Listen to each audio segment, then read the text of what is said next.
What if someone in authority asked you to give someone else a 300-volt electric shock?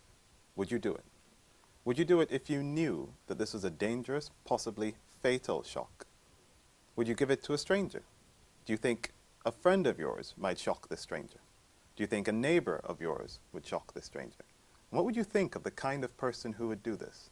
Would you think of this person as cruel or sadistic? What if this person did it to a puppy? What would you think of them then? Really sadistic? Well, Stanley Milgram, in 1963, did an experiment that showed that this kind of behavior may be more common than you think. I'm Dr. Keon of the Institute of Psychological Sciences at the University of Leeds, and I'm going to talk to you about the Milgram experiment of 1963 on obedience to authority.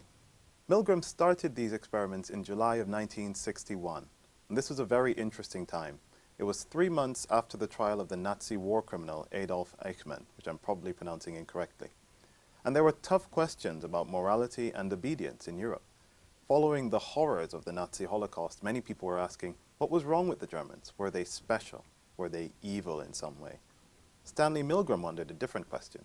Is it possible to do things that go strongly against your own sense of morality if you're commanded to do it by a figure in authority? To investigate that, he needed a certain setup. This setup included a shock generator. In the picture, it probably looks like a cheesy 1960s prop from a sci-fi show, but it looked to them like a shock generator. It had switches on it that could say how much shock you were giving to someone else. It also had a label on it with a gradiated scale that started from 15 volts and then went up in 15-volt increments all the way up to 450 volts. At the 300-volt mark, there was warning and danger, but there were labels all the way along, saying slight shock, moderate shock, danger, severe shock, extreme shock, letting people know that you could actually do someone damage with this shock generator. To test it, Stanley Milgram also needed participants.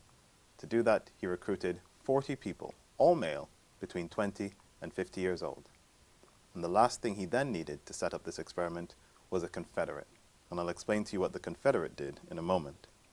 All the participants were paid $4 and 50 US cents, which in 1961 was an awful lot of money. But they were told that they were paid simply for coming. This is a very important part of the experiment because no one can then say that they thought they would lose the money if they didn't do it. It wasn't about the money. They were told that the money would be theirs to keep no matter what they did afterwards. And then they were told that they had a job to do. They were told that they had to instruct the Confederate and to teach him word pairs. A word pair is a very simple idea. I say dog, you say cat. I say puss, you say boots. Something very simple like that. But these pairs of words were very long and very difficult. And it was very hard for the Confederate to remember, or at least that's what the Confederate pretended. And then they were given one more instruction. If the Confederate got one of these word pairs wrong, so if I say dog and then they say boot, you're supposed to give them a shock. And every time they get one wrong, they're supposed to get a higher shock. So they go up in intensity every time they get one of them wrong. At this point, I should explain to you, just so you understand that Stanley Milgram himself wasn't an evil and amoral person, that the shock generator was fake. No one was actually getting any shocks. But the Confederate was trained to play the part. He was an actor.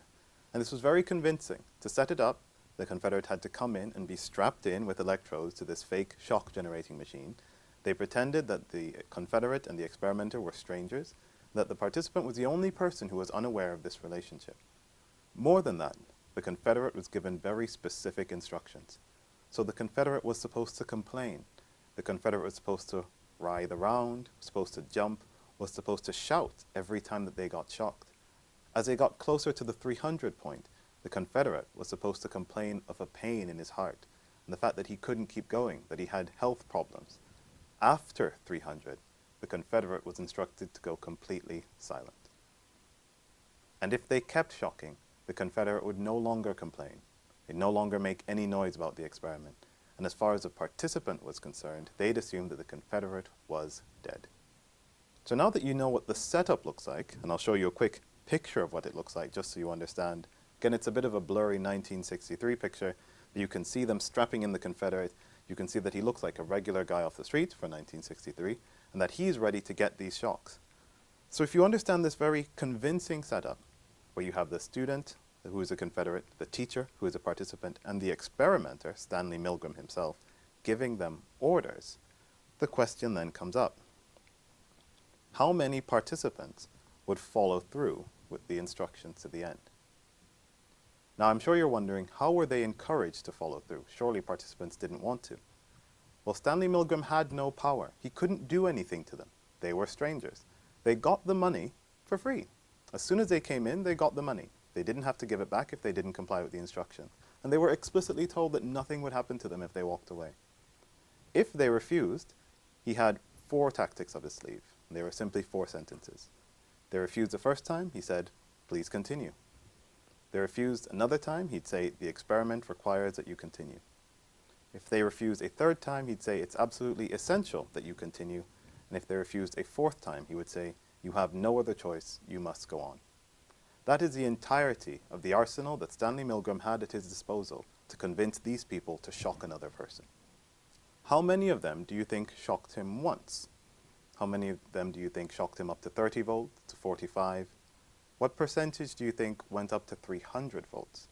What percentage do you think went up to 450 volts? Before you answer that question, I'll tell you that Stanley Milgram polled other people at Yale University, which is where he was at the time. And he asked them, what percentage of people do you think, if I get normal people off the street to do this? The estimates were incredibly low.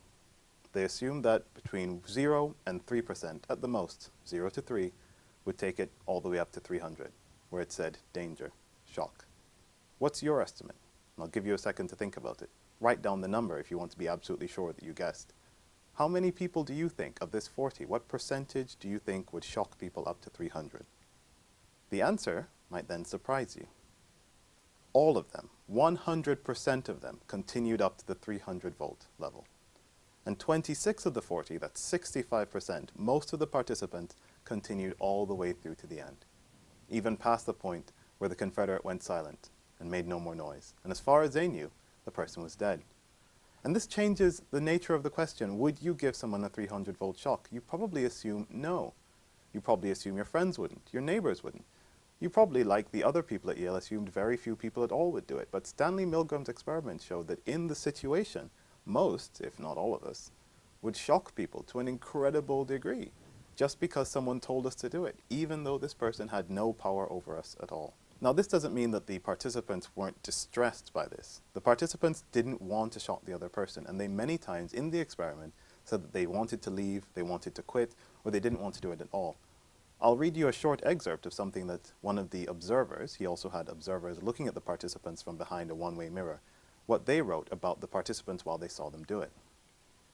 I observe a mature and initially poised businessman enter the laboratory, smiling and confident. Within 20 minutes, he is reduced to a stuttering, stammering wreck. At one point he muttered, "Oh God, let's stop it." And yet, he obeyed to the end. Now you might be thinking, this is a very strange experiment and maybe a strange situation. Maybe it only worked that one time. If you watch the other podcast on why we use laboratory experiments in psychology, you'll see where I explain the importance of replication, so that we know that the finding isn't a fluke, but a genuine finding. Stanley Milgram repeated his experiments 19 times, and other psychologists since then repeated the experiments as well. And all of them found similar results. Most or all people were willing to shock another person way past what you think would be normal or safe, just because a figure in authority was commanding them to do it. In one particularly chilling example of a replication of Stanley Milgram's study, Sheridan and King thought that perhaps participants were continuing to shock the Confederate because they knew it was a Confederate. And even if they didn't know, maybe they suspected that the pain wasn't real, so it was okay if they carried on with the game and kept shocking the Confederate.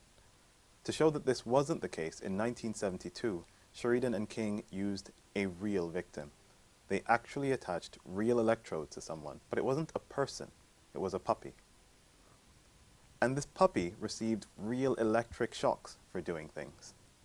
In this experiment as well, most of the participants carried on shocking the puppy. 20 of the 26 participants shocked the puppy to the end. Although they admitted to feeling a lot of distress, just as in the original experiment, they were willing to actually shock a puppy because they were commanded to, by someone with authority, but no power. The shocking implication, if you'll pardon the pun, of Milgram's experiment is that most people would do things that strongly conflict with their own morality if this action is commanded by an authority.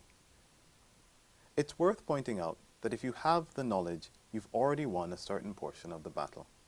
This means that when someone asks you, would you shock someone toward a dangerous level if you were commanded to by an authority, and you say no, now you can ask yourself much more seriously, and you can put yourself in the shoes of one of the participants in Stanley Milgram's experiments. You can recognize and predict your own behavior because you know more what your behavior is likely to be. And you can be a bit less harsh on other people who've done bizarre or atrocious things because they were responding to authority. There is no easy way around this. There's no simple way of avoiding the influence of authority on our lives. But if we can recognize it when it's coming, then we can do more about it. And we can, in those situations, do what we really think is the morally appropriate thing to do. And with that, I'm Dr. Keon West of the Institute of Psychological Sciences at the University of Leeds. That was the Milgram 1963 experiment on obedience to authority. Thanks.